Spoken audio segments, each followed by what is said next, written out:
क्या आपने कभी सोचा है कि एक लड़की के जीवन में प्यार और परिवार की असली ताकत कितनी गहराई तक पहुंच सकती है? जहां लोग केवल रंग और दिखावे को देखते हैं, वहीं सच्चा रिश्ता, सच्चा प्यार और सच्ची ममता छुपी रहती है। आज हम आपको ले चलेंगे एक ऐसी कहानी में जहां रिश्तों की जटिलताओं, ममता की लालसा और समाज की बेरहमता के बीच एक नायिका अपनी पहचान और सम्मान के लिए लड़ती है। क्या वह अपने सच्चे रिश्तों को पा पाएगी या समाज की रंगीन धूप उसे कहीं छिपा देगी? आइए जानते हैं। तू सच में राधा रानी जैसी लगती है। तेरे माँ बाप को तुझ पर गर्व होगा, पिता को, पर सौतेली माँ, उसे तो कोई रिश्ता सगा नहीं लगता। सगा रिश्ता हो या सौतेला, दिल में अपनापन तभी होता है जब माँ की ममता होती है। पंडित जी बस यही सोचते हैं, काश मेरी जिंदगी में भी ऐसा ही होता। वो दिन रात बस एक ही प्रार्थना करते हैं कि उनकी बेटी को कोई अच्छा सा रिश्ता मिले, कोई ऐसा परिवार मिले जहां खुशी और प्यार मिले। सच कहूं तो ऐसे गुणवान लड़की के लिए तो रिश्तों की लाइन लग जानी चाहिए। लेकिन दुनिया केवल गुणों को नहीं देखती, दुनिया रंग और दिखावे को देखती है, और यह रंग उसकी माँ का है। पंडित जी इस पर गर्व करते हैं, पर ये गर्व ही उनकी दुख की वजह भी बन जाता है। सॉरी मम्मी, मंदिर से आने में थोड़ी देर हो गई, लड़की ने धीरे से कहा। कितनी बार कहूं कि मैं तेरी मम्मी नहीं हूं? लेकिन उसकी आंखों में एक अनकही बेचैनी थी। महारानी, अब तक कहाँ थी तू? दादी तो मंदिर में बेहोश हो गई थी। मां ने उसे फटकारा, लेकिन फिर भी उसने हाथ जोड़कर कहा, अच्छा, आप सब छोड़िए, प्रसाद खाइए। तेरे हाथ से कुछ भी लेना पाप है, भगवान जी माफ करना। लड़की ने महसूस किया कि ये नाटक केवल दिखावा नहीं, बल्कि उसके भीतर भी एक डर और बेचैनी है। शहनाइयां बज रही थीं, मंदिर की घंटियां गूंज रही थीं, और उसका दिल भी अजीब तरह की बेचैनी महसूस कर रहा था। रसोई की तरफ बढ़ते हुए उसने सोचा, कब तक बंदरिया की तरह केले खाती रहूंगी?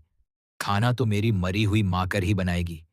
माँ ने मुस्कुराते हुए कहा, मैं तैयारियों में लगी थी, बस 10 मिनट लगेंगे। लड़की ने सोचा कि सफाई, साल काटना, तैयारी, ये सब कितना बड़ा काम है, और उसमें भी उसे अपनी जगह नहीं मिलती। तू उसे बार बार मम्मी क्यों बुलाती रहती है? उसने कभी तेरी तरफ ममता दिखाई? पिता ने कड़वे शब्दों में कहा। माँ और बेटे के रिश्ते में दिखावा नहीं होता, यही सच था। लेकिन लड़की ने विश्वास रखा कि एक दिन उसकी माँ उसे अपनी बेटी मानेंगी। इस बीच मास्टर जी के पास भी हालात तनावपूर्ण थे। गुड इवनिंग मास्टर जी। दवाइयाँ खत्म हो गईं, ब्लड प्रेशर देखिए। मास्टर जी ने लंबी सांसें लेकर कहा, बीमारी तो है, लेकिन वहम की बीमारी है। हमारे पास इसका इलाज नहीं है। लोग मास्टर जी को भगवान मानते हैं, पर मास्टर जी ने विनम्रता से कहा, फ्री में जहर नहीं देता कोई, मैं सिर्फ फर्ज निभा रहा हूं। चिराग बाहर लंबी लाइन में खड़ा था, कम से कम 100 लोग। लेकिन मास्टर जी ने 10 लोगों को अंदर बुलाया और बाकी को बाहर ही इंतजार करने को कहा, क्योंकि देश में लोग डॉक्टर्स को भगवान मानते हैं, और भगवान कभी शट डाउन नहीं करते। इसी बीच लड़की अपने दिल की आवाज सुन रही थी कि शायद सच्चा प्यार, सच्चा रिश्ता और ममता कहीं उसके लिए इंतजार कर रही है। पर क्या वह इसे पा पाएगी, या फिर दुनिया की रंगीन धूप उसे कहीं छिपा देगी? लड़की ने गहरी सांस ली और सोचा, क्या सच में मेरे जीवन में कभी वह दिन आएगा जब मुझे मां की ममता महसूस होगी? मंदिर की घंटियों की गूंज अब भी उसके कानों में थी, लेकिन घर की दीवारें जैसे किसी अजीब रहस्य को छुपा रही थीं। वह जानती थी कि उसके पिता का दिल सही है, लेकिन सौतेली मां की तकरार और दिखावे की दुनिया उसे हमेशा डराती रही। शहनाइयां गूंज उठी हैं, मंदिर की घंटियां भी मेरे दिल में बज गई हैं, उसने धीरे से सोचा। लेकिन तभी उसके सामने जीवन का एक और अजीब मोड़ तक आया।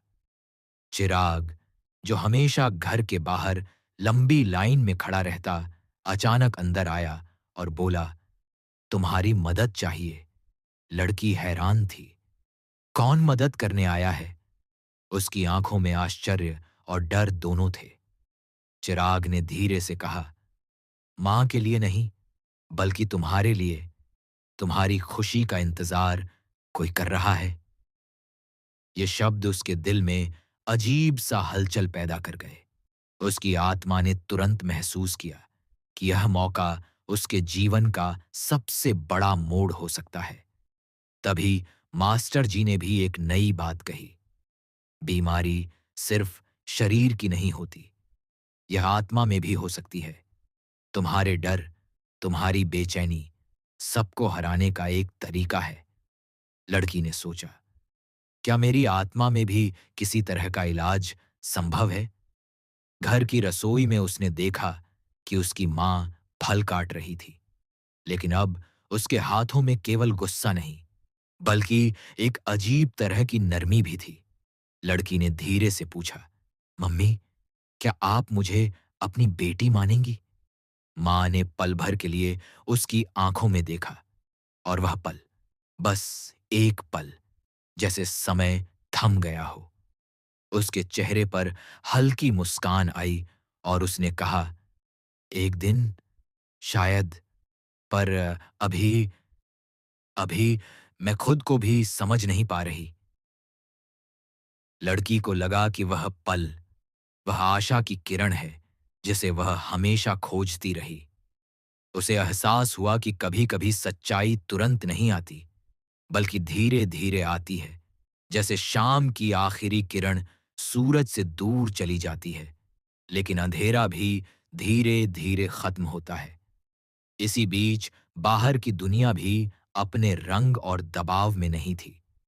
चिराग और मास्टर जी ने मिलकर लड़की को समझाया कि जिन रिश्तों में दिखावा और रंग ज्यादा हो, वहां खुशी कम ही मिलती है। सच्चा रिश्ता वह है जहां प्यार और ममता हो, चाहे वह रंगीन क्यों न हो, मास्टर जी ने कहा।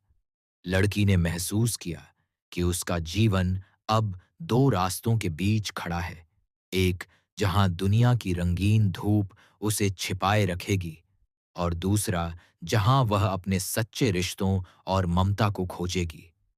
उसकी आंखों में निर्णय की चमक थी। उसने धीरे से कहा, मैं अब डरने वाली नहीं हूं। मैं अपने रिश्तों और अपनी खुशी के लिए लड़ूंगी। तभी अचानक एक शहनाई की आवाज और मंदिर की घंटियों की गूंज ने पूरे घर को घेर लिया। ऐसा लगा जैसे पुरानी यादें, पुराने डर और पुराने रिश्ते और मर्ज होकर उसके जीवन में एक नई कहानी लिख रहे हों। उसने महसूस किया कि जीवन के असली रंग केवल दिखावे में नहीं, बल्कि संघर्ष और सच्चाई में छुपे हैं। और अब वह तैयार थी, सिर्फ दिखावे के रिश्तों के लिए नहीं, बल्कि सच्चे प्यार, सच्ची ममता और अपने सपनों के लिए। स्क्रिप्ट का अंत इस सस्पेंस के साथ हुआ कि लड़की ने अपने जीवन की नई शुरुआत करने की ठानी, लेकिन क्या उसका परिवार, समाज और उसके माता-पिता उसे स्वीकार करेंगे? यही अगला मोड़ था, जो आने वाले हर पल में नई चुनौतियों और रोमांच से भरा था।